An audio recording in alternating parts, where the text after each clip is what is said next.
안녕하세요. 우리 집 모든 일을 다 상담해 드리는 양담소 소장 양소영 변호사입니다.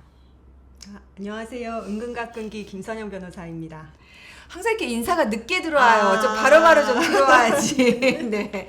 이제 조금 있으면 익숙해지겠죠. 네, 그렇게 하겠습니다. 네. 자, 오늘 그러면 대신 사연은 잘 해주셔야 됩니다. 네, 그렇게 하겠습니다. 어린 시절 저와 엄마는 하루가 멀다 하고 아버지 폭행에 시달렸습니다.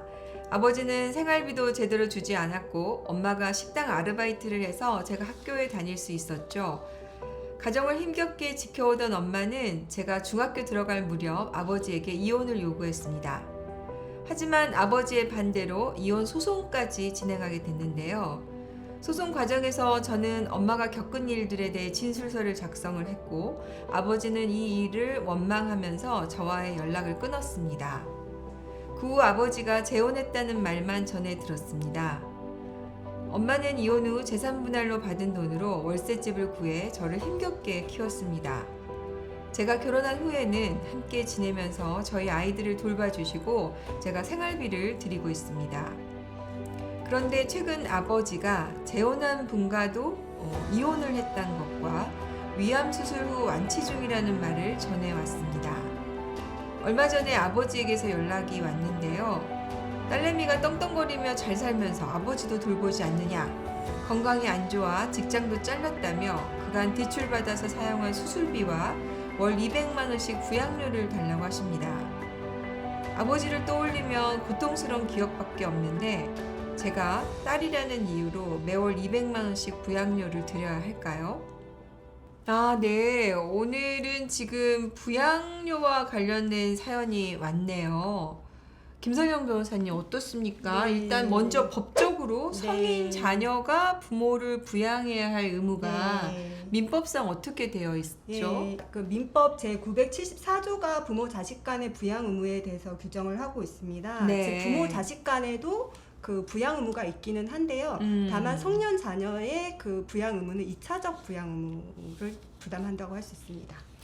부모가 자녀에게 하는 부양 의무는 네. 1차적인 부양의 의무인데 네. 성인 자녀가 네. 부모님을 하는 부양의 그쵸. 의무는 2차적이군요. 예. 그게 어떤 차이가 있을까요? 예, 그러니까 그 친부모가 미성년자를 부양하고 그리고 부부 간에는 1차적 부양 의무라고 해서 그 그러니까 부부 간에는 이제 특별한 사유가 없으면 동일한 정도의 수준을 누릴 수 있도록 부양을 해야 되는데요. 나하고 동등하게. 그렇죠. 그런데 이제 부모에 대한 성년 자녀의 부양 의무는 그 1차 부양 의무자인 배우자가 없는 경우에 비로소 이제 부양 의무가 발생한다는 측면에서 2차적 부양 의무라고 할 수가 있고요. 네. 그리고 부모가 자력 또는 근로에 의해서 생활을 유지할 수 없는 경우에 비로소 부양 의무를 부담합니다. 그러면 네. 우리 사연으로 돌아보면 네. 지금 아버지가 재혼한 부인하고도 네. 이혼을 했으니까 네. 배우자가 없고 네. 또 방금 말씀하신 것처럼 수술을 하시고 뭐 직장도 그만두셨으니 네. 그럼 부양의 의무가 있다 이렇게 볼 수 있네요, 자녀가. 뭐 지금 배우자가 없다는 측면에서는 부양 의무를 진다고 볼 수도 있는데 네. 다만 이제 그 자력이 있는지 근로에 의해서 생활을 유지할 수 없는 경우인지에 따라서 좀 판단이 달라질 것 같기는 합니다. 그리고 2차적 부양 의무 같은 경우에는 동일한 수준으로 부양을 해야 되는 건 아니고요. 그 자녀가 이제 현재 자신의 지위에 상응해서 그 현재 생활을 이제 유지할 수 있는 경우에 그러니까 2차적인 부양 의무를 부담하도록 하고 있습니다. 그러면 이제 먼저 자녀가, 그러니까 1차 부양의 의무는 나하고 동일한 정도 네. 수준으로 할 수 있게 부양을 해야 되는데, 네. 2차적인 것은 일단 내가 먼저 어느 정도 내 생활을 그렇죠. 유지하고 예, 남으면은 부양을 해야 한다. 어느 정도 부모가 여유가 있을 때. 여유가 네. 있어야 한다. 네. 그 차이가 있군요.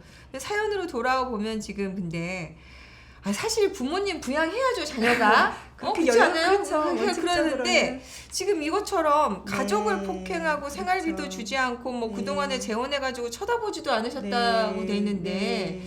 사실 이럴 경우에도 부양을 해야 됩니까? 네, 뭐 통상적으로 자녀라면 부모를 모시는 게 당연한 도리이다. 법을 떠나서라고 볼 수 있는데요. 다만 네. 이런 이제 특수한 경우에는 우리 법원도 그래요? 네, 판례가 네, 있어요. 그러니까 네. 부양 의무를 인정하지 않는 경우가 있는데요. 그러니까 그간 이제 부모 자식 간의 교류가 있었는지 그리고 부모가 공궁에 이르게 된 경위를 이제 고려를 해서 사례처럼 이제 심각한 폭력이 있었고 그리고 자녀의 생계에도 돌보지 않은 부모의 경우에는 그 청구권 자체가 신의칙이나 권리남용에 해당한다고 해서 부양의무를 인정하지 않은 사례가 있습니다. 네. 사실 저희 법무법인 승인에서 이런 사례를 네. 비슷한 사례를 네. 진행을 했었는데 네. 이제 그 사례는 TV에도 사연이 소개됐던 분이셨는데요.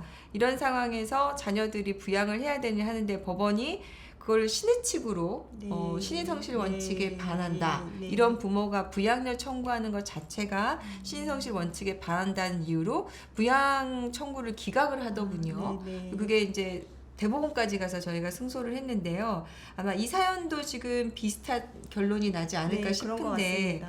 근데 지금 이 부분은 어떨까요? 지금 부양료도 부양료인데 수술 비용 같은 경우에는 어떨까요? 일단은 부양료 청구가 인정이 된다고 하는 경우에 이제 문제가 될 수는 있을 것 같은데요. 다만 부양료는 이제 장례향에서만 청구가 가능합니다. 그래서 수술비는 이미 투입을 하셨기 때문에 수술비가 상당 비용이 들었다고 하더라도 부양료 청구가 받아들여진다고 하더라도 그 부분은 제외될 수 있습니다.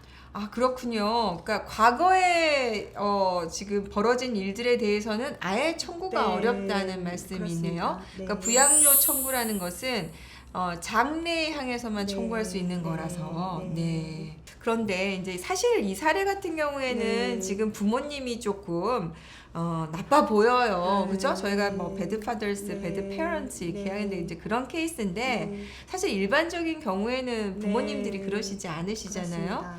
근데 요새 이제 자녀들이 부양을 안 하다 보니까 실제로 부양료 청구에 관심이 네, 있는 분들이 네, 많이 있습니다. 네. 요새 이제 법원에서는 어떻습니까? 예, 부모님이 이제 자력이 없으신 경우에 비록 이제 부모와 자녀 간의 부양 의무가 2차 부양 의무라고 하더라도 이제 자녀분이 넉넉한 자력이 있으시면 자력이 없는 부모에 대해서 부양료를 지급하도록 판단을 하는 경우가 종종 있고요. 다만 이제 금액이 뭐 아주 고액으로 나오기는 어렵지만 생계를 유지할 수 있는 정도의 몇백만 원 정도의 부양료는 지급하도록 판단을 하고 있습니다. 그러면 이제 부양료 청구를 하실 부모님들을 위해서 김서영 변호사님, 그 법원에 부양료 청구할 때 네. 어떤 점을 좀 어필하면 좋을까요? 내가 부모로서 그간 도리를 다 했다. 네. 그럼에도 불구하고 자녀들이 나를 돌보지 않는다. 그리고 내가 지금 생계를 유지할 정도의 자력이 없다. 이런 부분을 충분히 입증을 하시면 부양료를 받으실 수 있을 것 같습니다. 네. 그리고 자녀들이 나에게 부양료를 줄 정도로 충분히 생활하고 그렇습니다. 있다. 그렇습니다. 이제 이런 네. 부분이 잘 입증되면 네. 좋겠군요. 네. 우리 김서연 변호사님 조언해 주신 대로 사실 부양료가 법원에서 많은 금액이 인정되는 것은 아니지만 네. 그래도 생계에 도움이 필요하신 분들에겐 되게 절실한 금액일 수 있으니까요. 마지막에 법원에 이런 부분들 입증하면 좋겠다는 부분 잘 유의하셔서 부양료 청구를 했을 경우에 좋은 결론이 나셨으면 좋겠습니다. 자, 오늘 부양료와 관련한 사연 해봤는데요. 도움이 되셨다면 구독, 좋아요 부탁드릴게요. 양담소 소장 양서영 변호사였습니다. 김선은 변호사였습니다.